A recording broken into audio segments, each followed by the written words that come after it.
So sabi niya, ang puti talaga. Ganda shit. Ayan. Ano? Ano ba yun, baby ko? Toothbrush? Doon ka kay daddy. Sabi mo, daddy, toothbrush. Dali. Ayan, ang puti talaga. Ang ganda shit. So, ayan na. May nag-comment kanina. Nakita ako sa Fora Mall. Maputi daw talaga ako sa personal. Kaya yung mga basher dyan, baka kayo maitim. Nag-welga na. Oh! Ayan. So, hindi ko alam. Tiyatawanan nila kasi ako. Sinabi ng mga basher, ang itim ko daw sa personal. Kala mo naman nakita na ako. Saka sabi, ang itim-itim mo. Sabi, iba daw itsura ko sa ibang camera. Filter lang daw ako.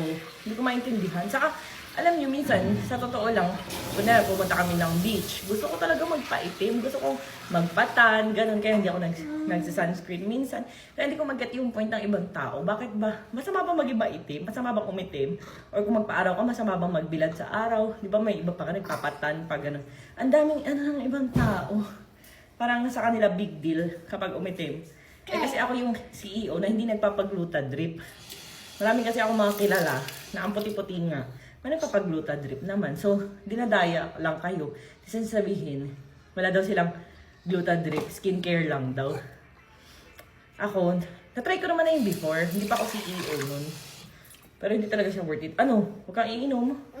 Mumog lang, okay? Ha? Yes. Umumog na. No drink, ha? Dirty yan, okay? Oh.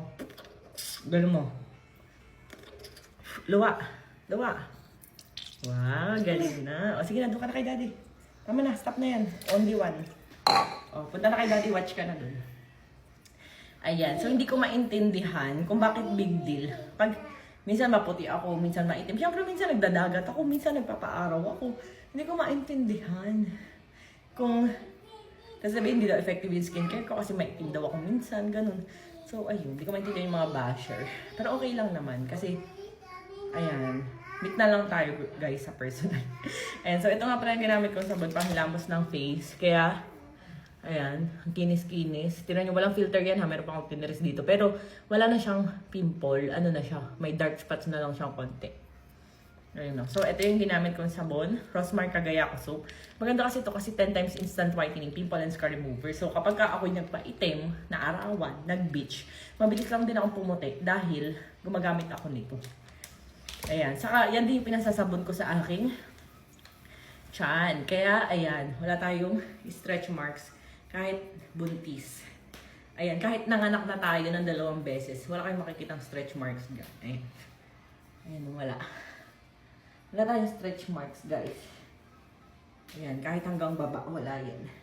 Laki na tiyan ko ngayon kasi busog ako. Ang dami ko nakain. So, mag-performance na tayo. Tapos, sa kilikili naman, ayan. Ayan o, para mas maputi. Mapansin nyo parang may ganun, no? Mas maputi yung loob. So, ayan, Rosmar Diumis ang aking ginagamit. And sinasabon ko ng Rosmar Cagayaco Soap. Ito ay pwede sa mga bata, buntis at lactating. Kaya kung gusto nyo pumuti, ayan, puting kumikinang-kinang. Saka hindi lang puti kasi ang target ko talaga kung ba't ako nagsisipag mag-skincare. Hindi naman pagpapaputi. Ang target ko talaga is yung maging makinis. Walang pimples and dark spots. So, yun lalong target ko ngayon. Lalo na buntis ako. So, ayoko talagang mangitim ang aking mga anek-anek. Pero, kung mangingitim, kung di talaga mapigilan, okay lang naman. Kasi part naman yun ng pregnancy journey. So, it's okay. Pero, try pa rin natin pigilan. So, ito, Rosmar Diumis and Rosmar Cagayaco. So, 49 pesos, 99 pesos. Not bad, di ba?